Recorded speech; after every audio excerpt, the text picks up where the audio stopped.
Bonjour à tous et bienvenue dans le podcast de Apprends et parle. Je suis Amandine et je suis professeure de français. J'enseigne le français aux non-francophones depuis 6 ans. Bienvenue à toutes et à tous dans ce nouvel épisode, l'épisode numéro 10 du podcast Apprends et parle. Je suis Amandine et je suis l'hôte de ce podcast. Comme toujours, vous pouvez retrouver la transcription gratuite de cet épisode sur mon site internet www.apprensetparle.com. Aujourd'hui dans ce podcast, je voudrais parler des vacances. Je voudrais parler du sud de la France et de quelques destinations qui peuvent vous intéresser. Pourquoi ? Parce que pour le week-end du 15 août, qui était férié en France, je suis allée dans une autre ville pour faire une activité et j'ai pensé au sud. Comme vous le savez pour ceux qui me connaissent ou pour ceux qui travaillent avec moi, j'habite dans le sud de la France, dans une ville qui s'appelle Carcassonne. Et cette ville est très touristique. C'est une ville médiévale, donc nous avons une cité médiévale, un château, si vous préférez, que les touristes peuvent visiter gratuitement et que je recommande à 100%.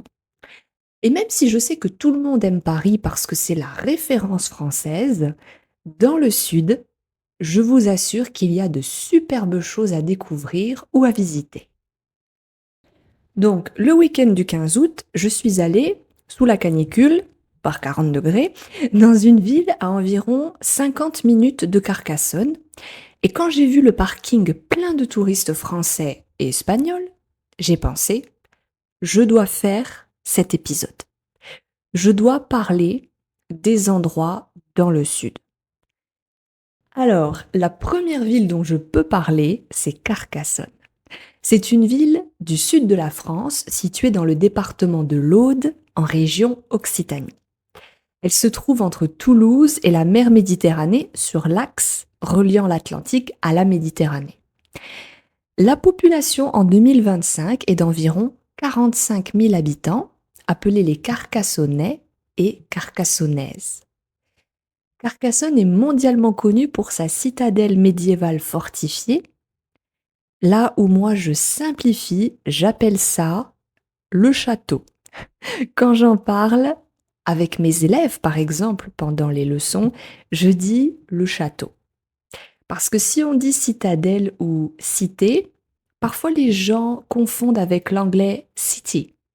Et c'est complètement différent. On parle bien d'une citadelle. Donc, imaginez un château. Donc, la citadelle est classée au patrimoine mondial de l'UNESCO depuis 1997. Elle est l'un des ensembles fortifiés les mieux conservés d'Europe. Si vous visitez le sud de la France, je sais que vous allez directement penser à Nice, Cannes, Marseille, la Côte d'Azur, je sais. Mais il y a aussi l'autre côté du sud qui en vaut la peine. Carcassonne, par exemple, se situe près de l'Espagne. Donc, en voiture, vous pouvez facilement atteindre la frontière espagnole et c'est d'ailleurs pour ça que nous avons beaucoup de touristes espagnols qui viennent ici chaque été. Maintenant, autour de Carcassonne, il y a d'autres villes. Toulouse, Montpellier, Perpignan, Gruissant, Narbonne, Sigean. Dans cet épisode, je vais vous parler brièvement de chaque ville pour vous aider potentiellement à faire votre choix si vous souhaitez donner une chance au sud de la France. C'est parti! La première ville, c'est Toulouse, à environ 1 heure de Carcassonne. Elle est surnommée la ville rose en raison de la couleur de ses briques en terre cuite. À Toulouse, il y a plein de sites historiques, de musées, de restaurants, une ambiance jeune et vibrante, puisqu'à Toulouse, il y a quand même 3 universités, donc beaucoup d'étudiants. Les transports en commun sont faciles à utiliser, vous avez les bus, le métro, les Uber, les taxis, c'est facile. Pour les sites les plus connus à Toulouse, je vous recommande la place du Capitole, la basilique Saint-Cernin et la Cité de l'Espace, musée de l'astronautique, que j'ai moi-même visité. La deuxième ville, c'est Narbonne, à environ 45 minutes de Carcassonne. Donc, la base de mes recommandations, c'est Carcassonne et je vous parle des villes aux alentours que vous pouvez visiter. Donc, Narbonne. C'est une ville avec un riche passé romain et médiéval. Vous avez aussi de belles plages méditerranéennes et Narbonne-Plage. Vous avez un panneau à Narbonne avec inscrit Narbonne-Plage. Et ça vous mène à la plage. À visiter à Narbonne, il y a la cathédrale Saint-Just et Saint-Pasteur, le palais des archevêques et le canal de la Robine. Narbonne est aussi célèbre pour son marché couvert, les halles, où l'on trouve des produits locaux comme des fruits de mer, de la charcuterie et du vin. La troisième ville du sud, c'est Montpellier. C'est un peu plus loin, à 1h30 de Carcassonne. C'est une ville dynamique avec une architecture moderne et historique, et c'est aussi un centre universitaire important parce qu'il y a, comme à Toulouse, des étudiants et des universités, donc avec une vie nocturne animée. À visiter à Montpellier, il y a la place de la Comédie, la promenade du Pérou et le musée Fabre, entre autres. Ensuite, nous avons Limoux, à environ 30 minutes de Carcassonne. C'est un village connu pour sa blanquette de Limoux. La blanquette, c'est quoi? Un vin effervescent datant du Moyen Âge. Si c'est celle que j'ai déjà goûtée par le passé, c'est bon. Et chaque année, il y a un célèbre carnaval, le carnaval de Limoux, un des plus anciens de France. Après, dans la liste à environ 45 minutes de Carcassonne, nous avons Castelnaudary. Alors, Castelnaudary, c'est une ville connue pour le cassoulet. Le cassoulet, pour ceux qui ne connaissent pas, c'est un plat traditionnel qu'on trouve notamment dans le sud, même à Carcassonne. Je pense que la plupart des restaurants le proposent. Donc, ce n'est pas fait pour les végétariens, puisqu'il contient du canard, de la saucisse de porc et des haricots blancs. C'est très lourd, je ne conseille pas de manger ça en été. Il y a aussi le port de Plaisance et plusieurs sites historiques à découvrir à Castelnaudary. Si on reste vers la mer, il y a Gruissant, c'est à environ 30 minutes de Narbonne et 1 heure de Carcassonne. Alors, Gruissant, j'y suis allée et j'adore cette ville. Dès que vous arrivez, le paysage change. Vous sentez l'air frais de la mer. Attention, il y a beaucoup de vent, ça sent le sel et les poissons, mais c'est très relaxant. Gruissant, c'est un village de pêcheurs, avec des rues étroites et un vieux port coloré. Ce qui le distingue, c'est le vieux village construit autour de la tour Barberousse, une ancienne tour de guet médiévale. Vous pouvez y monter, c'est gratuit, et voir la mer et faire des photos. Vous serez vraiment au sommet du village et vous pourrez même voir toutes les maisons qui composent le village. Ce site naturel est célèbre pour ses marais salants et ses étangs et la plage des chalets. Ensuite, la ville de Perpignan. Alors là aussi, c'est un peu loin de Carcassonne, environ 1h30. Il y a une université là-bas, et à Perpignan, on y retrouve des influences espagnoles et catalanes dans la cuisine, la culture et les traditions. La place de la République, le palais des rois de Majorque, un château médiéval, et la cathédrale Saint-Jean-Baptiste sont des incontournables à visiter si vous allez là-bas. Perpignan a une ambiance très méditerranéenne avec des marchés colorés, des rues animées et une vie nocturne agréable. Les événements culturels sont aussi nombreux, notamment le Festival international du documentaire. Il y a aussi une station balnéaire car c'est à proximité de la mer. Et pour la cuisine, vous avez des spécialités locales qui incluent les bouchées à la reine, les raviolis catalans et le vin du Roussillon. Et pour finir, la ville qui a inspiré cet épisode, Sigean. La ville de Sigean, c'est une ville qui se trouve à environ 1 heure de Carcassonne et j'aime y aller pour la réserve africaine de Sigean. La réserve africaine, c'est quoi? C'est un immense parc naturel dans lequel vous pouvez trouver des animaux sauvages. Alors, Ce n'est pas un zoo, les animaux ne sont pas en cage, ils sont libres. Bien sûr, c'est sécurisé. Mais les animaux sont dans une grande réserve naturelle.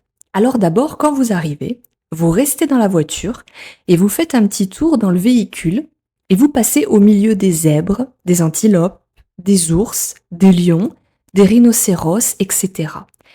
Ils viennent normalement si vous avez de la chance, si ils sont réveillés, si ils ne sont pas paresseux, vous avez de la chance, ils viennent sur la route près des voitures. Ensuite, vous garez la voiture sur le parking et vous pouvez faire le tour du parc à pied. Donc en général, si vous faites le tour sans rien manquer, ça prend plusieurs heures. Si vous connaissez déjà, vous pouvez sélectionner ce que vous préférez. Le vivarium, les suricates, la volière aux oiseaux, les girafes, etc. Et vous pouvez manger sur place car il y a des snack bars, des petites cafétérias, des petits points où vous pouvez acheter des glaces, des gâteaux, des compotes, du café, des sandwichs, des souvenirs, etc. Pour le week-end du 15 août, je suis allée là-bas et il y avait énormément de gens. C'était pas la meilleure idée d'y aller pendant la canicule parce que la température est montée jusqu'à 41 degrés. J'ai beaucoup d'endurance et j'adore la chaleur, mais j'avoue que là, marcher sous 40 degrés, c'était un peu difficile. Donc, je vous recommande de visiter cette réserve naturelle si vous allez à Sigean, dans le sud de la France. Surtout si vous avez des enfants, ça peut grandement leur plaire. Voilà mes recommandations pour le sud de la France et les villes aux alentours de la mienne, Carcassonne. Bien sûr, en priorité, je vous recommande Carcassonne, c'est vraiment super. C'est historique, calme, beau, l'architecture de la ville est médiévale et le climat est vraiment méditerranéen. Attention en été, on a de gros pics de chaleur parfois, des températures qui montent jusqu'à 42 degrés en période de canicule. Mais vous pouvez tout de même mettre cette ville sur votre liste. Parce que comme je le répète à chaque fois, je pense que c'est vraiment l'attrait touristique le plus populaire.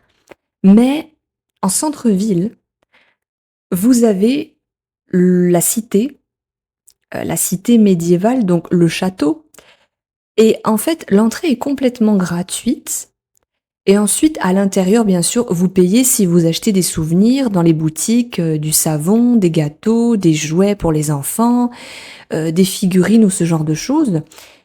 Les restaurants et les petits cafés, évidemment, mais sinon, vous pouvez simplement rentrer, marcher, faire des photos, voilà, peut-être aussi faire une visite avec un guide, mais vous pouvez visiter aussi simplement sans payer. Après, bien sûr, comme c'est un site touristique, c'est ce qui fait fonctionner la ville. Évidemment, ça a un coût. Donc, si vous voulez en voir plus, faire le tour des remparts, faire une visite avec un guide, peut-être faire aussi une visite dans le petit train, la petite locomotive, eh bien dans ce cas-là, il faut payer. Mais vous pouvez quand même visiter et faire des photos dans l'enceinte de la cité. Bien sûr, aux alentours de Carcassonne aussi, alors il y a des cathédrales à Carcassonne, des chapelles que vous pouvez visiter gratuitement évidemment. Que vous soyez catholique ou pas, que vous soyez croyant ou pas, ça fait partie de la culture française. N'oublions pas que la France a toujours été un pays catholique, donc il y a des églises, des cathédrales, des chapelles, même dans la cité, dans le château, il y a une magnifique basilique. Vous pouvez rentrer gratuitement là aussi pour faire des photos, admirer, et ou juste peut-être prier si c'est votre religion. Mais aux alentours de Carcassonne, bien sûr, il y a beaucoup de choses aussi, beaucoup de ruines de vieux châteaux ou d'autres châteaux. Il n'y a pas que le château de Carcassonne. Et je pense que le sud de la France regorge de beaucoup de petits trésors, de petites choses que peut-être vous n'aurez pas dans les autres régions de France ou que vous n'aurez pas à Paris. Je sais, on connaît la Tour Eiffel, on connaît l'Arc de Triomphe, on connaît le musée du Louvre. Mais la France, c'est grand Et il n'y a pas que le nord, il y a aussi l'est, l'ouest, le centre et le sud. Et je peux en parler parce que je vis dans le sud, donc c'est beaucoup plus facile pour moi de faire des recommandations pour cette partie du pays. J'espère que ces recommandations seront utiles et que peut-être ça vous a donné envie de visiter le sud de la France ou simplement de chercher les endroits que j'ai mentionnés, les villes que j'ai mentionnées dans cet épisode et pourquoi pas de chercher des photos sur Google. Parce que croyez-moi, si vous regardez des photos, ça va peut-être vous donner envie de voyager et de visiter le sud. En tout cas, je vais mettre dans la description de cet épisode les villes que j'ai mentionnées. Comme ça, ce sera plus facile si vous voulez faire une recherche. Je vous remercie et je vous souhaite une très bonne journée, une très bonne soirée ou un très bon week-end et on se retrouve très rapidement pour le prochain épisode du podcast Apprends et parle, l'épisode numéro 11. Pour l'instant, les amis, nous avons déjà 10 épisodes. Donc, ça va continuer et j'espère que vous serez nombreux à les écouter parce que ça me fait très plaisir d'enregistrer ce podcast et j'espère que ça peut vous aider pour la compréhension du français ou simplement pour en apprendre davantage sur la France et la langue, évidemment. N'oubliez pas que je suis professeur de français et j'enseigne avant tout la langue française. Merci à tous, merci à toutes et à très bientôt. Au revoir! Merci d'avoir écouté ce podcast. N'oubliez pas que vous pouvez me retrouver sur Instagram et YouTube pour plus de contenu sur le français et visiter mon site internet apprensetparle.com pour retrouver mes leçons en ligne, mes livres, mes articles et plus encore. Un grand merci et à très bientôt à tous sur Apprends et parle.